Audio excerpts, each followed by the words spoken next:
Bom dia, boa tarde, boa noite, galera que assiste a Community Code. Meu nome é Luiz e hoje eu vou estar trazendo um vídeo para vocês que são erros que iniciantes no React cometem quando começam a aprender a usar o framework, a libReact, né, framework. Então vamos lá, que erro é esse? Eu vou listar aqui para vocês então 3 erros e o vídeo começa logo depois da nossa intro. Voltando ao vídeo, vamos lá. Primeiro erro que eu vou mostrar aqui para vocês é alterar o atual valor do estado usando o próprio valor do estado. Como assim? Vamos prestar atenção nessa função aqui. O que tem de errado nessa função? Eu tenho um botão aqui que eu tenho um onClick e ele vai e me seta o número que eu tenho mais 1. Se eu vim aqui, funciona perfeito, não tem nada de errado. Mas qual que é o problema aqui?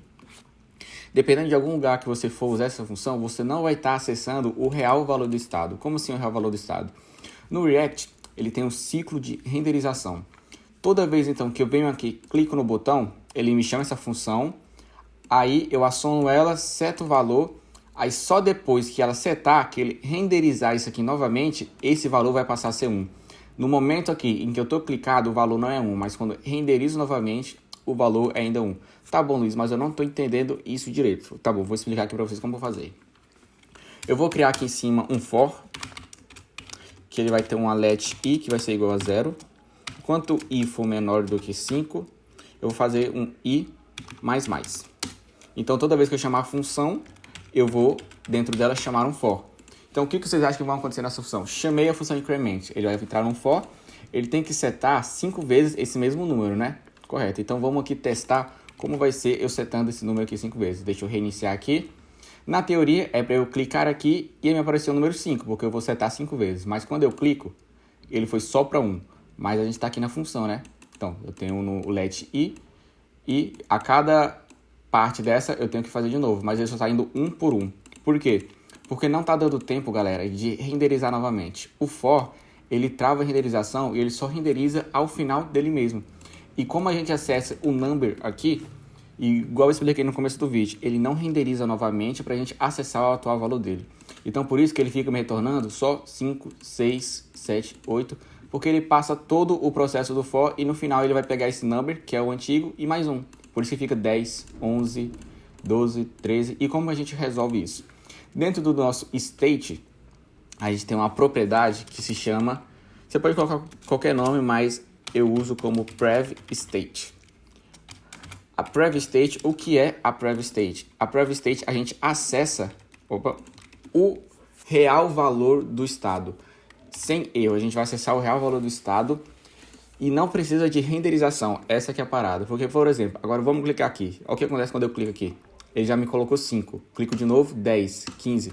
Porque eu usando o prev state fica desse jeito e usando o normal não fica? Porque o prev state, ele altera o valor sem precisar renderizar. Quando eu entro na função, ele já alterou. Ele não caiu aqui ainda, mas ele já alterou o valor. Então, esse daqui é o verdadeiro valor do estado.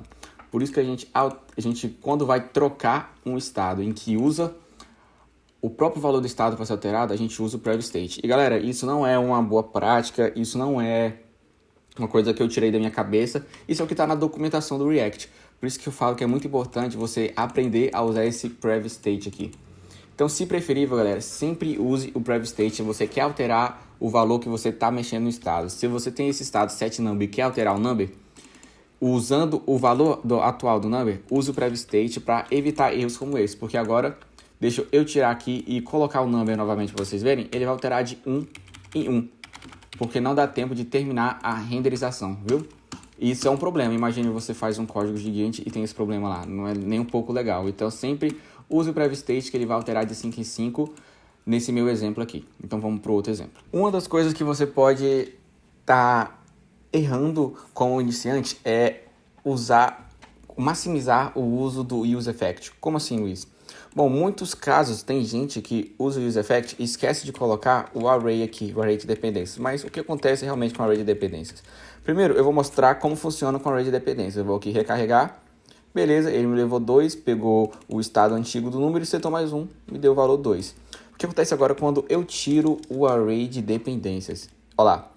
Agora a gente está com interminável contagem e o useEffect está rodando num loop infinito. E beleza, qual que é o problema disso, Luiz? Beleza, vamos lá.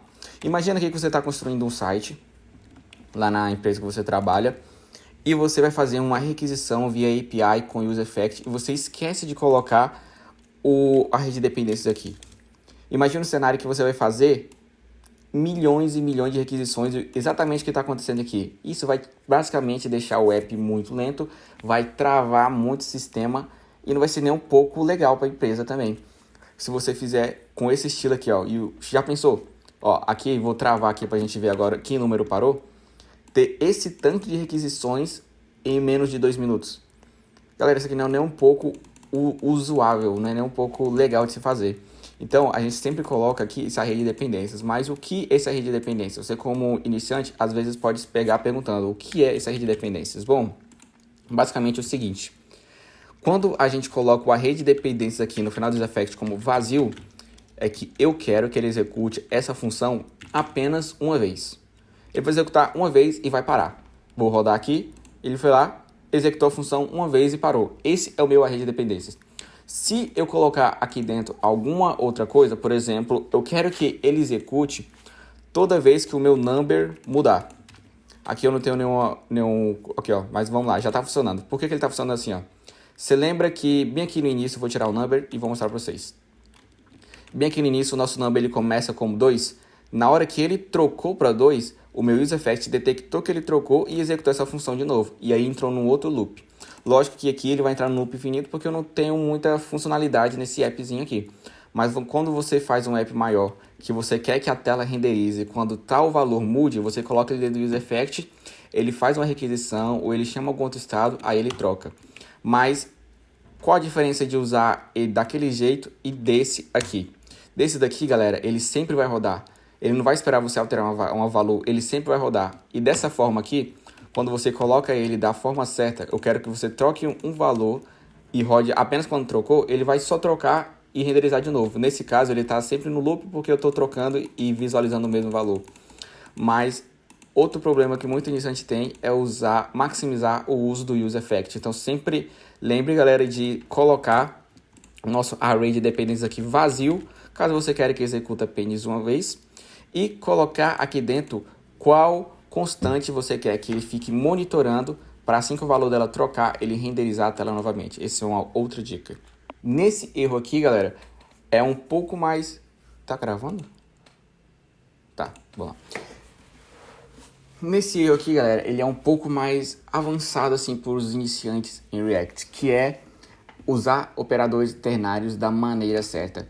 Eu já fiz isso e já vi vários exemplos de pessoas. Vamos lá, vamos usar o operador ternário aqui. Ele coloca assim, se o number for igual a 0, eu quero que você coloque aqui uma div com... Então vou fazer assim mais simples. Eu quero que você coloque um texto e dentro desse texto vai estar escrito oi. E se não for 0, eu vou e coloco null.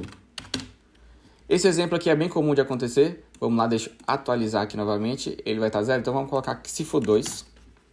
Aí ele vai me renderiza o oi. Beleza. Esse erro aqui, qual que é o problema desse erro?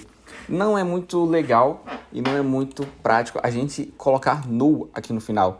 Se a gente quer que isso daqui renderize só quando esse aqui for 2, não vai ter nada se isso aqui não for 2. É sempre qual que é o correto a gente fazer. Em vez de usar esse operador ternário junto com esse, a gente usa o EE. O que é o EE? Talvez você não conheça, mas o EE, galera, é o seguinte. Se o número for igual a 2, se for true, ele renderiza isso daqui, ó. Ele não tem um else, por exemplo, como seria no operador ternário. Deixa eu atualizar aqui. 2, renderizou. Beleza. Passou. Deixa eu atualizar de novo. Agora eu não vou ter como trocar o valor, mas eu vou trocar aqui para 1. Ele não renderiza. Então, essa é a parada. E ao invés da gente usar esses dois operadores aqui e o null como else, é mais preferível a gente usar daquele formato que está aqui, ó.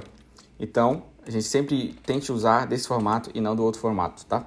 Beleza, galera? E agora para nossa última dica. Já foram 4 dicas, basicamente, mas agora a nossa última dica é prop drilling. O que é o prop drilling? O prop drilling, galera, é basicamente a gente ficar passando propriedade de um componente para o outro, de um componente para o outro, de um componente para o outro. Por exemplo, vamos ver esse exemplo aqui. Eu tenho aqui o nosso componente pai, nosso componente filho e o nosso componente, vamos dizer, o componente neto, né? Que no caso seria o filho desse componente aqui.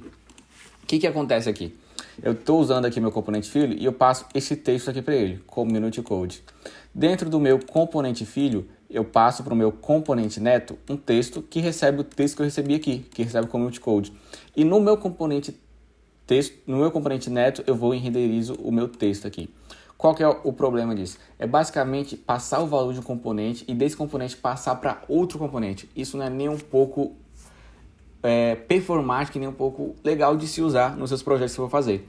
Esse é o que a gente chama de prop drilling.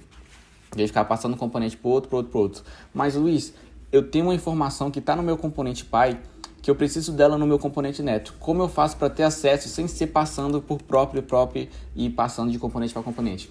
Galera, existe um jeito simples de resolver isso e a partir disso a gente resolve isso usando um gerenciador de estados. Existem diversos gerenciadores de estados no mercado. Eu vou listar aqui 2 mais famosos e 2 que eu uso para trabalhar atualmente, que são o Redux e o contexto. Dessa forma, você consegue passar parâmetros de um componente pai para um componente neto nessa situação aqui, sem passar por props. Você faz um estado global e ele vai armazenar um estado global. E além de você passar o componente do componente pai esse valor, você pode usar em qualquer outro lugar com um gerenciador de estado, pois ele pega os estados e deixa de forma global para todas as telas da sua aplicação. Então, galera, sempre evitem em fazer o prop drilling, que é pegar um valor aqui do pai, passar para um filho, do filho passar para o neto, certo? Então, galera, essas foram as minhas 3 dicas que para você usar quando for trabalhar com o React, para você evitar, né? E você evitar de cometer esses erros. E se você gostou do vídeo, galera, se inscreva aqui no canal, deixe o like, você está incentivando a gente a trazer cada vez mais e mais vídeos para a Community Code e a gente crescer cada vez mais. Conto com a ajuda de vocês. Muito obrigado por ter acompanhado até aqui e até mais. Muito obrigado e valeu!